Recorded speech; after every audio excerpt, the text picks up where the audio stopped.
Hey there. So I'm not a professional YouTuber, and there are people who are professional YouTubers. So the first thing that I would do if I were going to survive after Christmas, because I sold this business, you can't sell your Etsy shop, which is why I still have access to this Etsy shop. Don't know if you do that or not. Can't sell your Etsy store. Maybe there's ways to get around it. I couldn't figure them out. I've done a lot of entrepreneurial things, um, but I would subscribe to tons of YouTubers, first of all. Okay, I'm just going to get straight into this. What would I do to survive after Christmas? Because I've done these things. Subscribe to great people. Kara Bunton, I call her the OG Etsy Oracle because that is what she is. She knows all things Etsy. She has a wonderful community of people. Um, she helped me in some times where I really needed some help. So, number one, subscribe to Kara Bunton.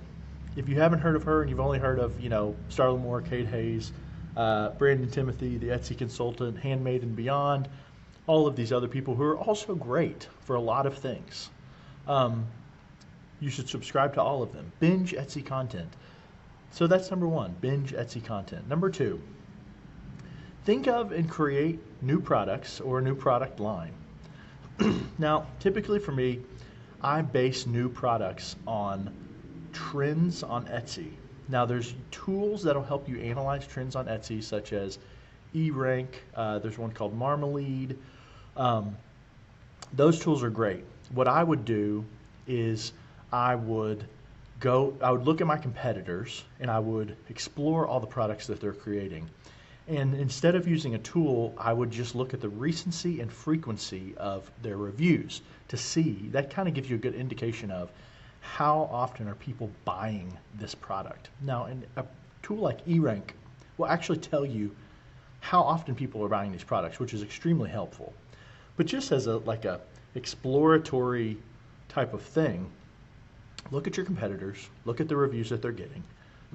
Are any of the products that are being reviewed things that you could make or things that you should make? Sometimes people say, well, it's not that easy. I can't just create a new product. Guys, I was in the toy business. I had to safety test products. I had to do all sorts of crazy things to make sure that our products were safe for kids. So I get it. I understand how difficult it is to create new products. But if you're sitting there after a post-holiday slump and going, how do I make more money? How do I keep some of these great employees that maybe you staffed up and hired during the holidays? This is how you do it. Think of and create your next product. Number two, engage your email subscribers daily or regularly. I used to own a digital marketing agency, and when we would onboard clients, I would find out, we had a lot of different qualifiers. So one of the qualifiers was had to be in business at least 5 years. A lot of our customers were in business at least 20 years. And I would say, what are you doing with email? And they'd say, well, we're a big business. We have pretty large email list. I can't remember the last time we sent them an email. If you're not sending an email regularly after the holidays because you think that you're not relevant, because you think that you're annoying, then you need to stop and think, how do I become more relevant to my audience? Is it by creating a new product? So then you would see number one, which is, well, I guess number two, now that we've added Etsy influencers. Number two, think of and create a new product line. That's one way to engage people over email.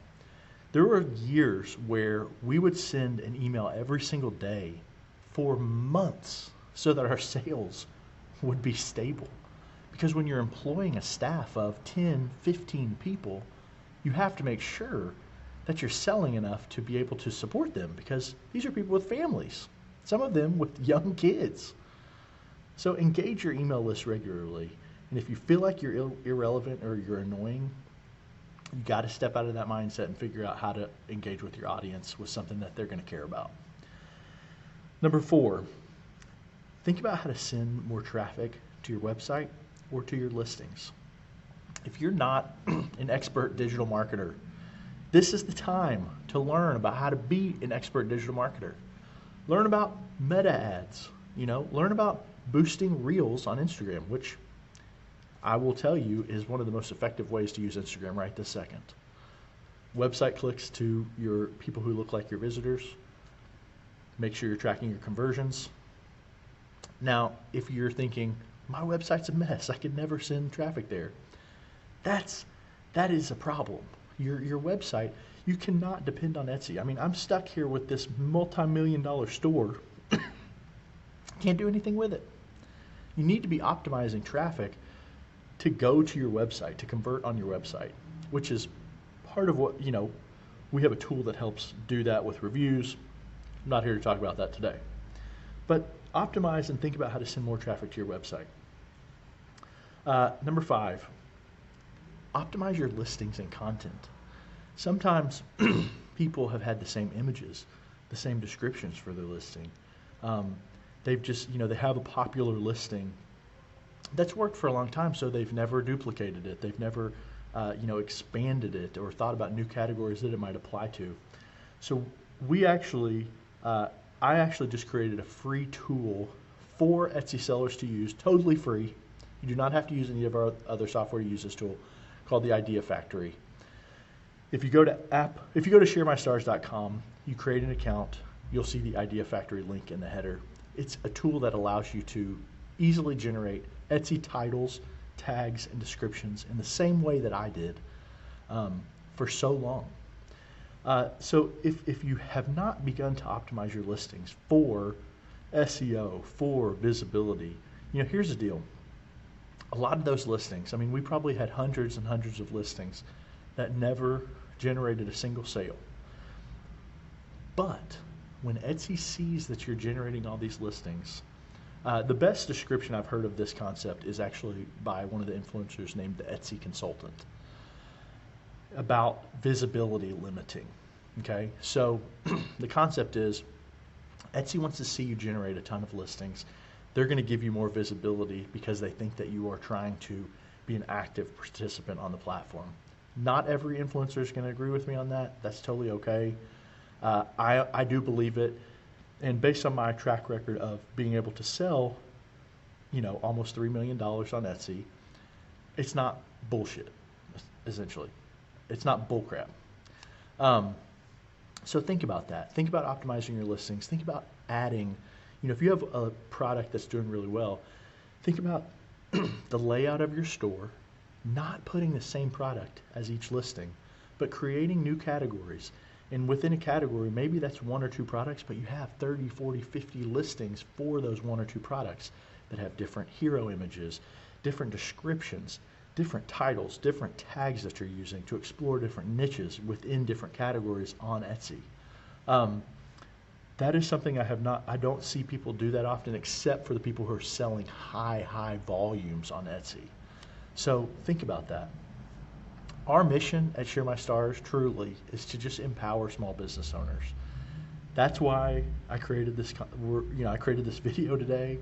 I hope that if you're sitting there right this second thinking, "Oh my goodness, what a great holiday season we've had, but what am I going to do now?"